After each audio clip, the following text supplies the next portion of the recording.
So ఎవరైతే సింహరాశిలో జన్మిస్తారో మీ రాశ్యాధిపతి సూర్య భగవానుడు.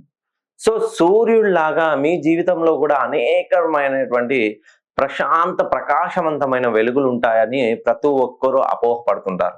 సింహరాశిలో జన్మించాను, మా రాశ్యాధిపతి సూర్యుడు మీ ఏది చేసినా ఏ పని ప్రారంభించినా మంచి రాయల్‌గా, లగ్జరీగా ఉంటుందని అనుకుంటారు.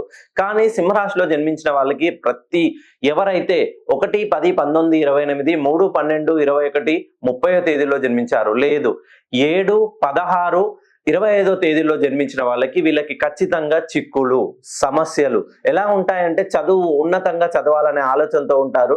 ఒక డిగ్రీ, ఒక పీజీ కంప్లీట్ చేస్తారు. ఉన్నత ఉద్యోగం కోసం ఇంటిని వదిలి ఎప్పుడైతే వీళ్ళు ఇంటిని వదిలి ఉద్యోగ ప్రయత్నం ప్రారంభిస్తారో అడుగడుగున ఆటంకాలు ఎదురవుతాయి. అనుకున్నటువంటి ఉద్యోగం రాదు. ఉద్యోగం వచ్చినా కూడా అందులో చాలా ప్రెజర్స్ ఉంటాయి. ఒత్తిడికి లోనవుతారు.